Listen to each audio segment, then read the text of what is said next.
오늘 하나님의 말씀은 창세기 11장입니다.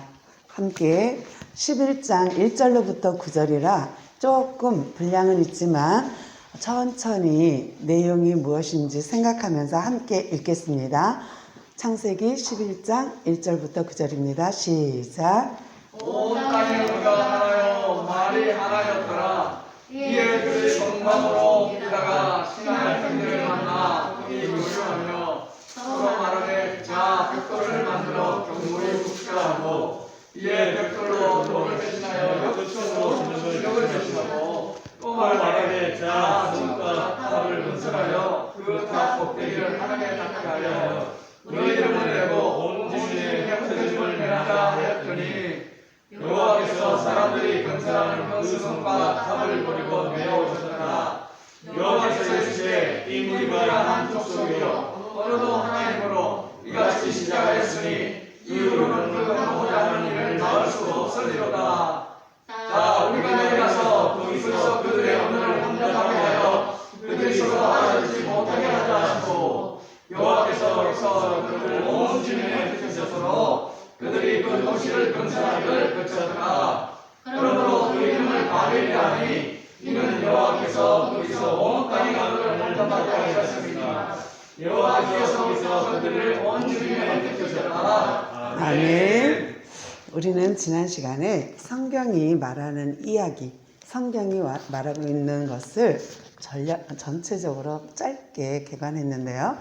이제 정말 그러한지를 봐야겠죠. 오늘은 하나님이 바벨 사건을 통해서 하신 일을 살펴보고자 합니다. 그런데 그러려면 단순히 바벨 사건만 봐서는 우리가 잘 알 길이 없죠. 전체를 봐야 돼요. 그래서 성경 전체를 보면서 다시 바벨탑 사건을 봐야 되고 성경 전체를 보면서 아담 노아 사건을 봐야 됩니다. 그래서 오늘은 전체를 보면서 보는데요. 그렇다면 창세기, 출애굽기, 레위기, 민수기, 신명기는 누가 썼을까요? 그거는 모세오경이죠. 모세가 썼어요. 왜요? 언제요? 출애굽한 자기 백성에게 이미 그들에게는 오랜 세월 동안 히브리인의 하나님에 대해서 희미해져 가는 시점이에요. 왜냐하면 야곱의 후손 70명이 애굽에 내려가서 430년을 살았어요. 우리 일제강점기만 해도 우리 말이 그죠? 섞이잖아요. 일본어로.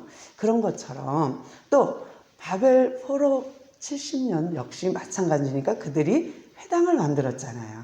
그런 것처럼 오늘 모세도 그와 같은 위기를 느끼는 거예요. 그러니까 하나님이 그에게 이 작업을 시키셨죠. 그래서 어쩔 수 없이 모세는 이걸 알려야 되는 사명이 있는 거예요. 그래서 모세는 5권의 책을 기록하게 됩니다.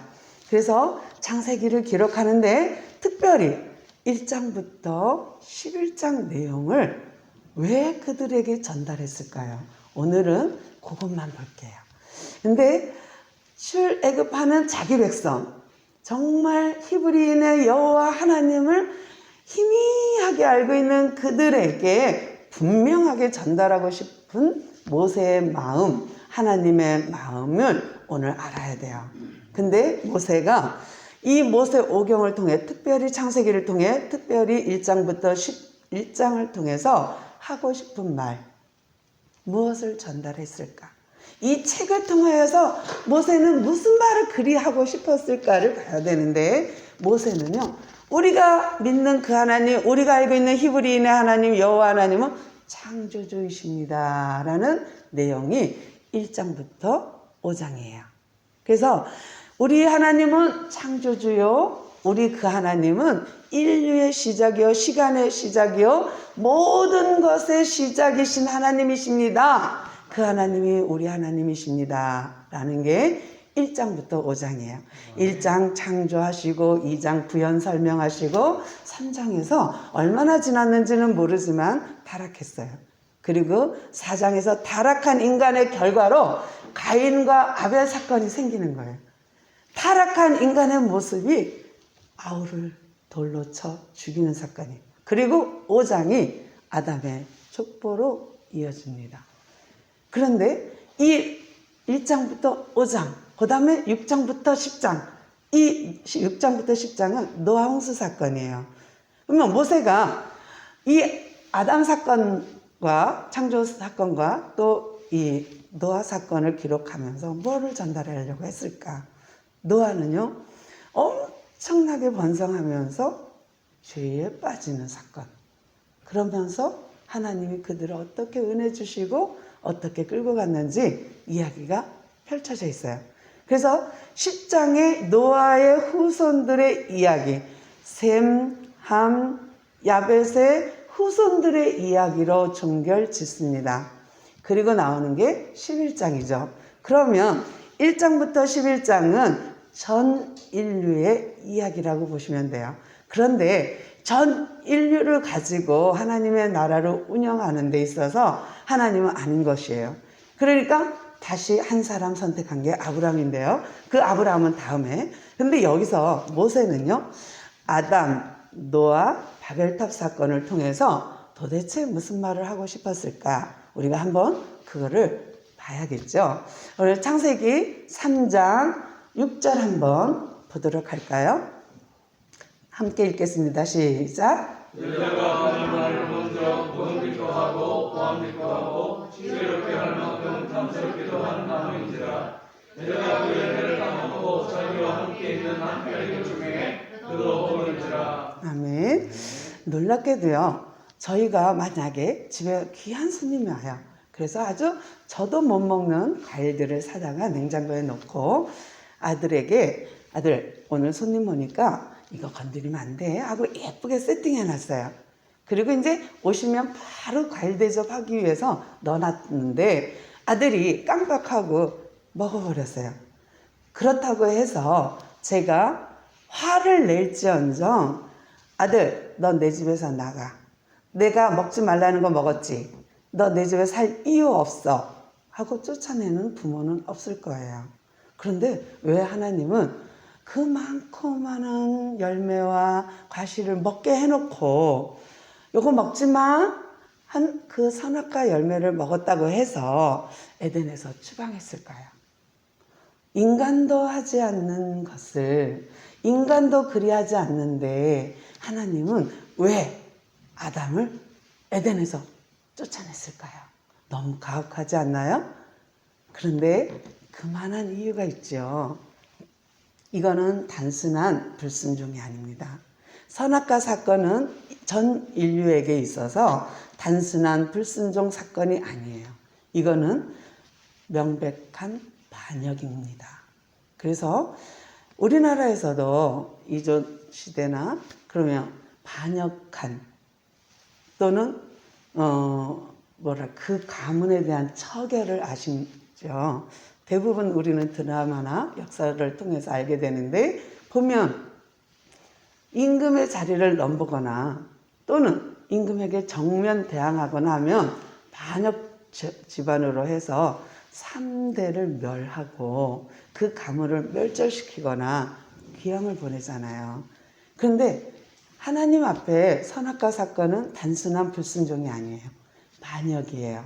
그렇다면 하나님은 그 반역 사건을 하나님과 같이 되고자 했던 아담에게 반역한 그에게 단순한 추방은 약한 벌이에요. 사실은 삼족을 멸해야 되는 거죠. 그럼에도 불구하고 하나님은 그에게 가죽옷을 입히시고 그를 쫓아냈어요. 그것만으로도 반역한 인간이 받은 큰 은혜라 생각합니다. 두 번째 반역이 또 있어요. 노아 시대거든요. 노아 시대의 6장 1절부터 3절 함께 읽겠습니다. 시작. 사람이 땅 위에 번성하기 시작할 때에 그들에게서 딸이 나니 하나님의 아이들이 사람의 딸들의 아름다움을 보고 자기들이 좋아하는 모든 여자를 아내로 삼는지라. 여호와께서 이르시되 너희 영원히 사람과 함께하지 아니하니 이는 그들이 신이 되리라. 그러나 그들의 나라는 내 이신이 되리라 하시니라. 아멘. 아니 여기서 나오는 사람의 딸과 하나님의 아들들이 표현이 두 부류를 나누는데요.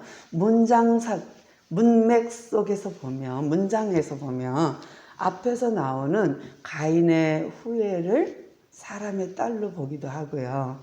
셋의 후예를 하나님의 아들로 표현하기도 합니다. 그러나 성경 전체를 본다면 우리는 믿는 자와 믿지 않는 자로 구별할 수 있어요. 그러니까 사람의 딸은 세속적인 세상에 안 믿는 사람들 또는 하나님의 아들들, 그러면 믿는 우리들을 표현할 수 있거든요. 그런데 이 하나님을 믿는 믿음의 아들들이, 하나님을 믿는 믿음의 언약 백성들이 안 믿는 사람이 이뻐갖고 정혼하고 결혼했다고 해서 하나님이 이렇게 노발대발 할까요? 하나님이 뭐라고 하냐면 나는 이 사람들과 도무지 같이 할 수가 없대요. 영원히 이들과 같이 할 수가 없대요. 아니, 믿지 않는 사람과 결혼했다고 해서 어떻게 이렇게 하나님은 노할 수 있을까요? 이들이 하는 짓을 보니 육체가 되었고 이들이 하는 짓을 보니 영원히 내가 인류와 인간과 같이 할 수 없어. 나는 이들과 함께 할 수 없어. 어떻게 이렇게까지 할 수 있을까요? 그들이 하나님의 아들들이 믿는 사람들이 사람의 딸들과 결혼하는 것은 하나님 쪽에서 보면 반역이에요. 이건 단순한 그냥 나 너무 I love you, you love me 해갖고 사랑해서 결혼을 이 정도의 사건이 아니라 이거는 반역이에요. 하나님 쪽에서 너무 이건 하나님의 나라에 입각해서 하나님 나라의 관점에서 봤을 때 이거는 있을 수 없는 반역인 거예요. 인간이 무엇을 말하냐면 하나님과 같이 되고자 하는, 하나님을 정면 대항하는, 나는 하나님의 율법을 따를 수 없어, 난 하나님과 따르기 싫어 하는 반역이에요.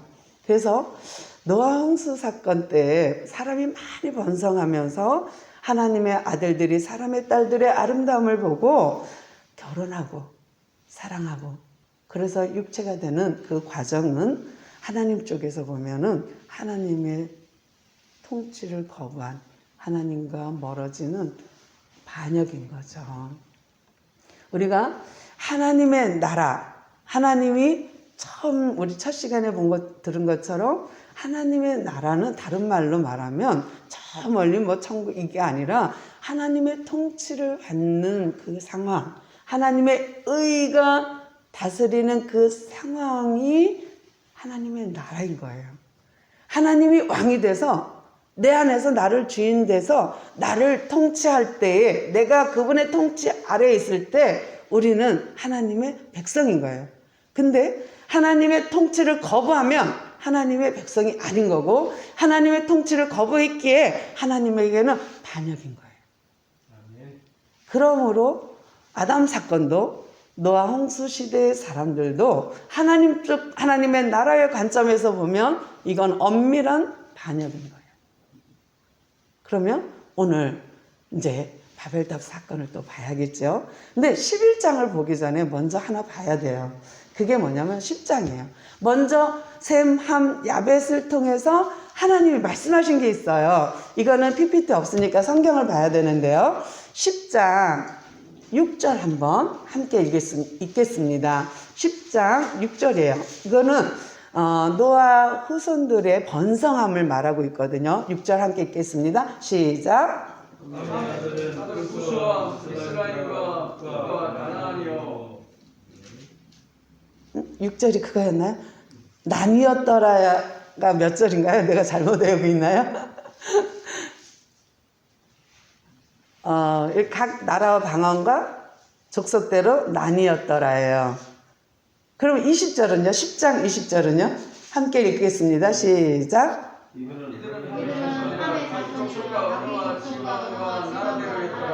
아멘. 31장이요. 31절이요. 시작.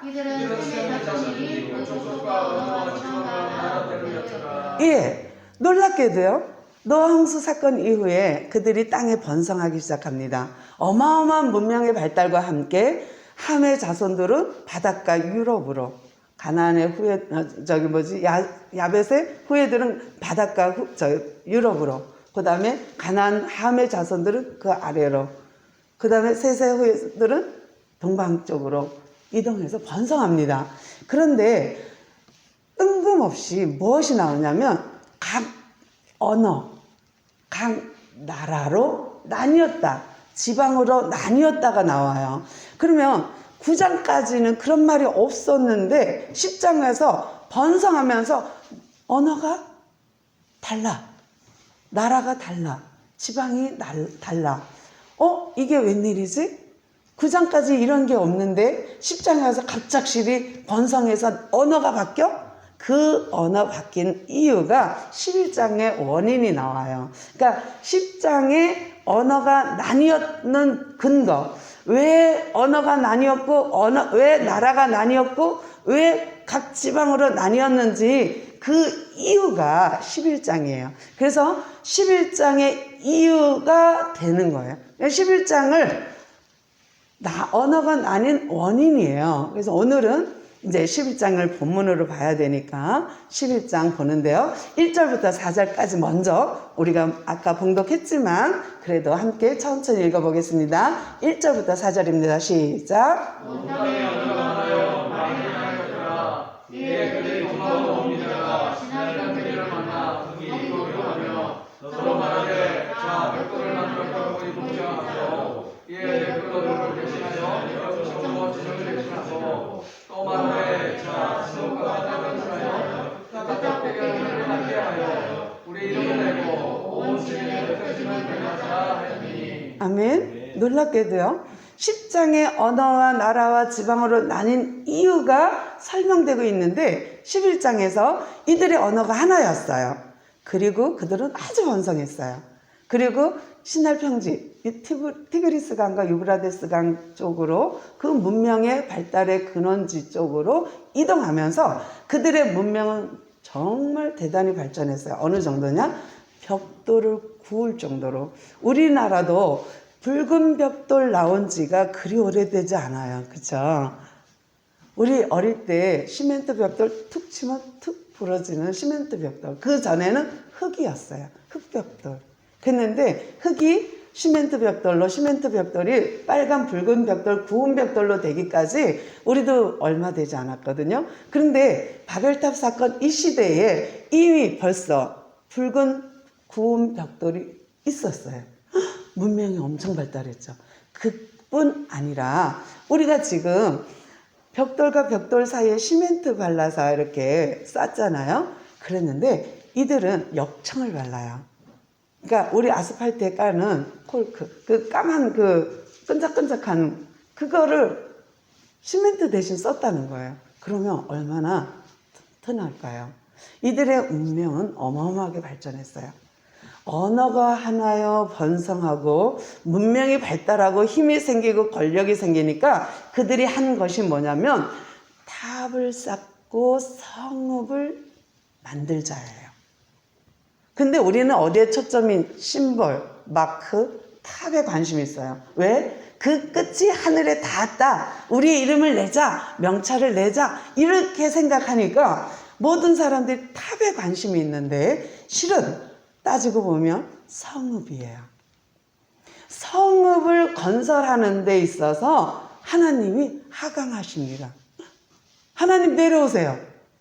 그들이 성읍 쌓는 걸 보고 탑 쌓는 걸 보고. 근데 탑은 높이 우리도 100층 넘는 게 있지만 전 아직 63빌딩도 안 가봤지만 높은 그 탑을 보고 흩어짐을 면하는 거예요. 그러니까 마치 바다의 등대처럼 육지에 이 탑을 보고 사람들이 멀리 갔다가 다시 돌아오고 멀리 갔다 돌아올 수 있는 탑을 만들자예요. 근데 그 끝이 하늘에 닿을 정도면 높겠죠. 근데 사실 그 심볼 마크보다는 더 중요한 거는 이들이 만들고 있는 성이에요. 이들이 지금 견고하게 붉은 벽돌로 구워서 역청 발라서 만드는 무너지지 않는 어마어마한 성. 이 성이 무엇을 뜻하느냐예요. 이들이 만드는 이 성읍을 보시려고 하나님이 내려오시는데요. 5절부터 8절까지 읽겠습니다. 시작. 여호와께서 사람들을 전하는 승성과 탐을 걸고 내려오셨다. 여호와께서 열심히 이 물들과 주시며 오늘도 하나님으로 이것이 시작했으니 이는 그 하고자 하는 일을 막을 수 없으리로다. 아멘. 하나님이 막을 수 없을 정도. 이 사건이 뭘까? 이들이 시작한 이것, 이들이 지금 시작한 이것이 무엇이길래 하나님조차 막을 수 없기에 하나님이 내려오셨을까요? 하나님 하늘에 있지 못하고 내려왔어요. 인간들 세계로. 이거를 막으려고, 보려고, 이들이 하는 짓을 보려고. 근데 이것들을 더 놔두면 나중에는 막을 길이 없을 것 같다. 이게 하나님의 결정이에요. 그래서 하나님 내려오셔서 이들의 말을, 언어를 혼잡케 하고 다 뿔뿔이 흩어지게, 언어가 통하는 사람끼리 흩어지게 만드는데요. 놀랍지 않으세요? 도대체 선악과가 뭐라고 먹었다고 추방하고, 믿지 않는 사람들과 결혼한다고, 그게 뭐 그 문제라고, 내가 인간들과 영원히 함께 할 수 없다고 단언하지 않나. 이번에는 이들을 더 이상 둘 수 없어. 왜? 그냥 두면 막을 길이 없을 것 같아. 내가 왔다. 그리고 언어를 혼잡게 해서 뿔뿔이 흩어지게 했을까요? 무엇이 하나님을 이렇게 화나게 했을까요? 바벨탑 사건을 통해서요, 하나님은요, 무엇을 봤냐면 이들이 나의 통치를 거부한다예요. 그러니까 아담도 나 하나님 별로, 하와도 하나님 통치받고 싶지 않은데 나도 하나님처럼 눈이 밝아져 지혜가 있고 판단력 있고 나 분별력 있게 나도 지혜롭게 살고 싶어요. 지혜롭게 할 만큼 탐스럽게 한 나무인지라 먹은 거예요. 그거는 하나님의 통치 받기 싫어요 하는 반역이었고요. 노아 홍수도 마찬가지. 하나님의 법대로 하나님의 믿음 안에서 살아야 되는데 이들이 거부한 거예요. 나는 하나님의 방식 구태의연하고요. 하나님의 방식 별로고요. 시대에 맞지 않고 시대에 뒤떨어지는 거예요. 이거는 나는 원치 않아요. 하고 반역한 거예요. 이번에는 하나님의 통치 받지 않고 우리끼리 우리의 이름을 내고 우리끼리 잘 살아보세요. 우리끼리 해갖고 한 것이 바벨탑 사건이에요. 그러니까 하나님은 그럴 수 없어 얘들아. 너희들이 내 통치 안 받는다고? 너희들만의 성읍을 만들고 너희들만의 탑을 건설하고 너희들만의 세계를 만들고 너희들만의 나라를 만든다고? 안 되지. 그렇지 않아. 그럴 수 없어. 막을 수 없겠구나. 그래서 하강하시고 그리고 그들의 언어를 혼잡케 해서 흩어지게 한 거예요. 근데 하나님께서는 하나님의 통치를 받는 그 곳, 하나님이 영원히 함께하는 그 곳, 하나님이 계신 그 곳이 하나님의 나라인데 이들이 그 하나님의 나라 자체를 거부했기 때문에 하나님은 이렇게 할 수밖에 없는 거예요. 그래서 그들이 번성하고 힘이 생기고 권력이 생기면 점점 문명이 발달하니까 어떻게 해요? 하나님과 멀어지는 거예요. 우리 개인도 그렇지 않을까요? 우리에게 어마어마한 갑작스럽게 몇 조 원이 생겼다. 요즘은 억은 아무것도 아니니까 몇 조 원이 생겼다. 그러면 우리가 정말 이 시간에 여기 나와서 이렇게 하나님께 찬양하고 그저 감사하고 이럴 수 있을까요? 돈 쓰러 다니느라 바쁘지 않을까요? 정말로 하나님은요, 우리를 너무 사랑해서 가죽옷도 입히시고 무지개 언약도 주시고 방주도 주시고 언어도 흩으시고 하나님, 정말 멋진 하나님. 그래서 하나님의 통치 안으로 들어와. 내 통치 안에 있는 것이 복이요 하는 거죠. 그런데 인간은 잘 살수록 하나님 통치받기 싫어요. 내 멋대로 하고 싶어요. 내 소견대로 살고 싶어요. 이것이 인간의 타락한 속성이에요. 그래서 우리는 자꾸 그 타락한 속성을 쳐서 복종시켜서 하나님의 통치 안으로 들어가야 돼요. 그것이 하나님이 원하는 인간. 하나님은 너는 내 통치 안에 있어 하는 하나님의 은혜인 거죠. 그래서 정말 이 시간에 하나님의 통치를 받는 우리 모두가 되었으면 좋겠습니다. 기도할게요. 하나님 감사합니다. 참으로 부족하기 그지없지만 또 연약하기 그지없지만 감히 하나님 앞에 구합니다. 하나님, 우리가 하나님의 통치를 벗어나서 살 수 없다는 것을 잘 압니다. 또 혹 우리가 마음이 변질되거나 하나님의 통치를 거부할 순간이 온다면 하나님 우리를 깨닫게 해 주시옵소서. 하나님의 통치 안에 살 수 있도록 우리를 붙잡아 주시옵소서. 이 땅에 사는 날 동안에 하나님의 나라의 통치를 받는 하나님과 함께 임재하시는 그 하나님, 함께하는 그 하나님을 맛보며 살아가는 우리 모두가 되게 하옵소서. 오늘도 거룩한 주일 우리에게 허락하심을 감사하고 우리 주 예수 그리스도의 이름으로 간절히 기도드려옵나이다. 아멘.